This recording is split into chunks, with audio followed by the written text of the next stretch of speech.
Hi, my name is Peter Weiss, and I study atmospheric fog at UC Santa Cruz.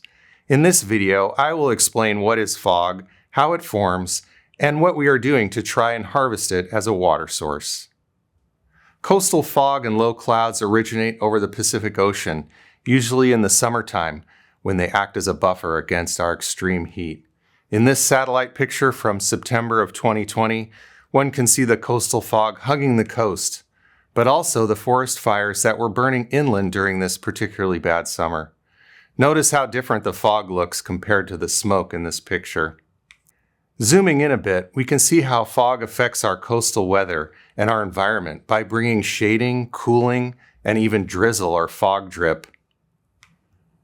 Looking out over the horizon toward the ocean, one can see the fog bank roll in off the ocean and begin to envelop the land. It's quite a beautiful sight, but remember to wear a coat. That fog is mighty chilly. Coastal fog results from a combination of effects that tend to occur on the western edges of the continents in both the northern and southern hemispheres. In these places, air from the upper atmosphere is sinking due to high pressure and lack of storms.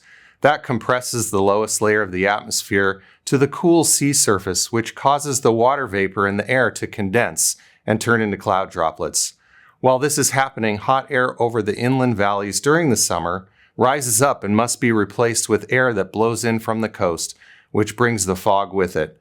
As fog travels in the cool marine layer inland, it begins to evaporate and disappear. Therefore, coastal fog does not travel very far inland, and near the coast it often burns off by midday.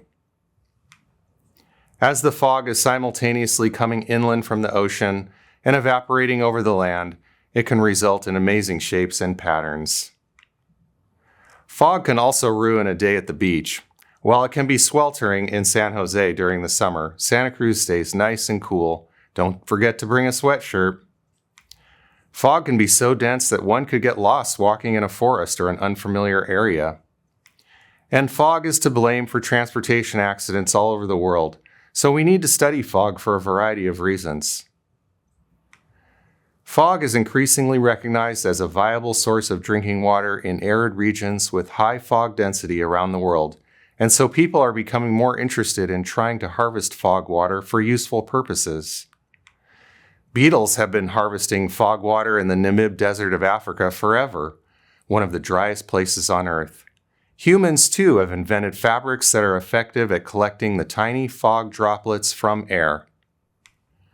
Fog water harvesting has been occurring in many countries for decades. Here is a team of water harvesters in Kenya.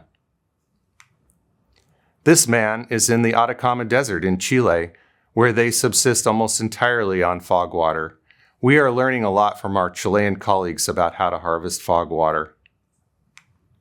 And this is what my lab set up at the UCSC farm. We planted a vegetable garden under the fog collectors and used the fog water to keep our plants nourished during our long, dry summer. In one summer, we collected 67 gallons of water, which was 37% of the water needs for 24 vegetable plants, and that included tomatoes, squash, basil, and peppers. You can see how tall the plants got with the fog water we collected and additional inputs of water from a hose. Overall, our research found that the materials and labor costs of harvesting fog water were not that high, and extra water that we obtained on a regular basis during the summer was worth the effort we put into the project. The fog research team also wanted to know if we could build different types of fog collectors, ones that had unique and artistic designs that could be more suitable to public and backyard gardens. Here is an art student discussing his fog tree with the professor. Inspired by a redwood tree, this sculpture uses the same fog collecting mesh as our collectors on the farm, but instead of a rectangular shape, this collector has branches with netting and bamboo troughs to direct the water to a garden below. The first of its kind, totally passive and aesthetically pleasing fog tree. If you come to the UCSC village near the farm, maybe you can find it. It is visible from the bike path. The fog research team keeps trying new designs. Another artist built the Gathering Cloud sculpture, which is located right outside the Seymour Center.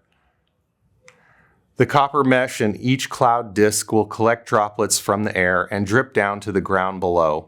Can you see any evidence of extra water dripping down underneath this sculpture? And still another design is our garden bed fog collector, which we built for customers of the North Coast County Water District in Pacifica, California. These designs are available for purchase by the general public by going to the website fogcatchersolutions.com.